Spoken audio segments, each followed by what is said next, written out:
Hello and welcome back to a reading vlog. I had footage filmed for another reading vlog. It was something very special in the making and it was something very unique I was bringing to reading vlogs in general. I started the first book. It was so good. It was Nevernight by J. Kristoff. There were some aspects to it, just the whole Lady of Blessed Murder, and then there was like prayers to her that were just, it was like, no, kind of like a flipped version of my own faith and my own, beliefs, and so I had to put that one down, which was so unfortunate. I just got so upset over it. I was having such a good time with it. I'm loving the book to bits. I will be picking up another book. It is a special reading vlog.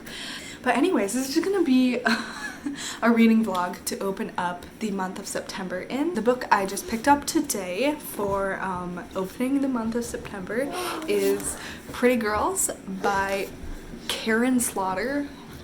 What a last name. I'm pretty sure everyone said that about this author. We follow two sisters named Claire and Lydia. A long time ago, their sister went missing and nobody knows what happened to her. So now we follow them years later when they're like just about 40. I'm pretty sure Lydia is 41 and Claire is 38. Claire's husband dies and it's somehow connected to their sister years before. I feel like we're going to solve the mystery of their sister. The narratives in this book, we have following in third person Claire, and we follow in third person Lydia, and then we follow in second person, I think, letters from their dad to the daughter that went missing. So far it's pretty good. I really like Lydia's character.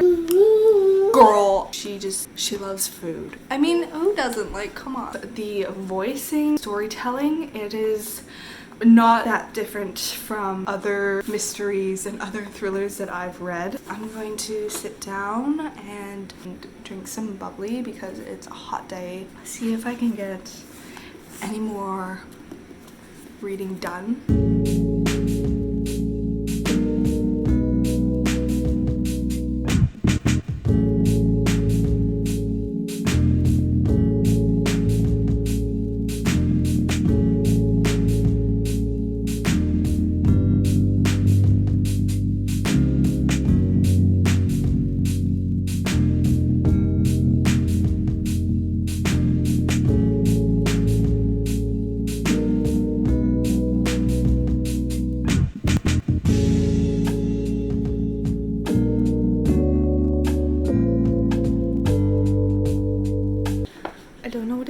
But every time I read about rich people, they like, in every book that I read about a rich couple, it's always the husband wants kids, but the wife is like secretly taking birth control pills or something like that, and she like doesn't want kids. It's just a thing, like a trope, or just rich people that just don't have kids because they can't have kids, but they want kids.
Alright, I have changed into some comfier clothes. I've reached page 173.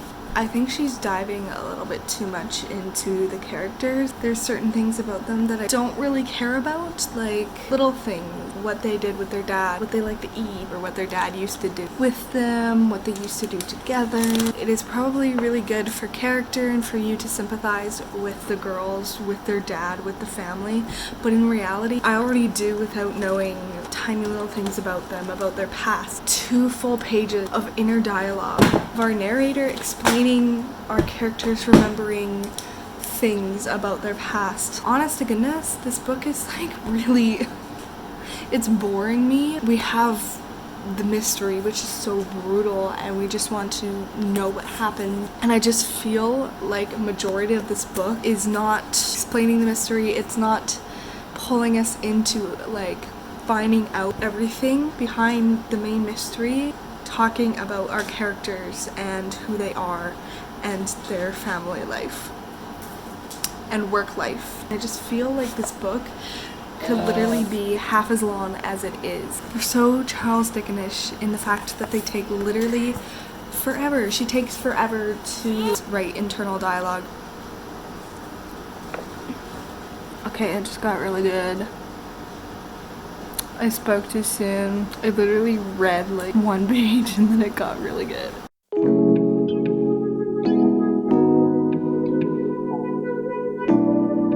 Okay, so it's a lot later right now. It's getting dark outside. I was like non-stop cleaning up after dinner and getting the babies ready for bed, and lo and behold, someone doesn't want to sleep. I am on chapter 11 of Pretty Girls.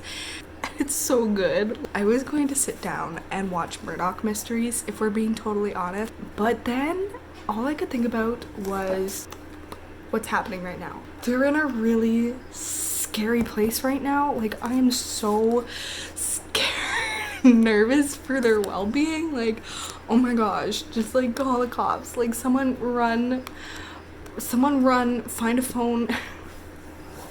I'm so scared right now. Oh my gosh. I don't know why I'm reading a thriller book while my husband is on night shift, but I'm having the time of my life right now and I need to know what happened. I'm pretty sure I know who it is. I think there's at least 2 people that are a part of this horror show. We know at least one of them. I think I do know who the other one is. We should just probably read and find out if I'm right or wrong. I don't want them to die. I don't want anything to happen. Also, I'm just going to put a disclaimer out there, like if you're like are sensitive towards topic of like rape and like very violent rape or anything like that, or kidnapping or disappearance, like maybe be wary before you pick this one up. Literally at the start of chapter 11. This is, when we left off in the last chapter, this is exactly what I thought I didn't want to happen. Oh my goodness gracious. And I was like, if this does happen in the next chapter, it doesn't make sense. Why would they do that to themselves? Like Claire and Lydia. Honestly, I'm starting to not like Lydia as much because holy crap, she's like, there's these awful tape recordings of what has happened, and Lydia's just been like, I have to watch them, even though she doesn't, but she's like compelled to watch them. It's not in a sick way or anything like that, it's just that she can't pull herself away from them. And they found one, and honest to goodness, realistically, I'm pretty sure anyone would just be like, no. She's a psychopath. She may not be the psychopath, but she is a psychopath. Subplot. She wants to watch it with the excuse that they want to find out what happened. The thing is, though, that you know what happened. You don't have to see exactly what happened. I'm sorry. This is driving me insane. Did they really have a choice? Yes, they did.